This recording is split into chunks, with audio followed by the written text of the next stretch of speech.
আজকে অনেকদিন পর ফেসবুক এবং ইউটিউবের জন্য ভিডিও তৈরি করতে আসছিলাম রাজাপুরের ব্রিজ। আর ওইখানে আইসে ওই যে চাচারে দেখতেছেন মেকআপ টেকআপ করাইতেছি আর সবাই রেডি হইতেছে ভিডিও তৈরি করার জন্য।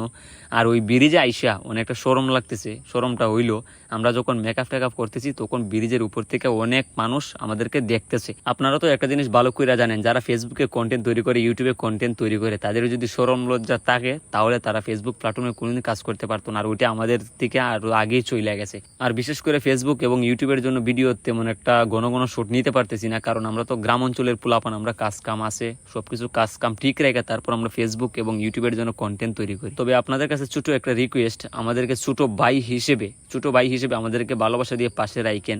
অনেক দূর এগিয়ে যেতে চাই, তবে আপনাদের ভালোবাসা ছাড়া এগিয়ে যাওয়া যাইব না। আপনাদেরকে মজার একটা বিষয় বলি, যখন আমরা ভিডিও শুট নেওয়ার জন্য যাই, বিশ্বাস করবেন কিনা জানি না, একটা শুট কমপক্ষে 5 থেকে 6 বার নেওয়া লাগে। তবে এই বিষয়টা শুধু আমাদের ক্ষেত্রেই না, যারা কন্টেন্ট ক্রিয়েটর তারা জানে একটা শুট নিতে গেলে কত পরিমাণে কষ্ট করা লাগে। একটা শুট বারবার নেওয়া লাগে। ইনশাল্লাহ একদিন সবকিছু ঠিকঠাক হয়ে যাইব।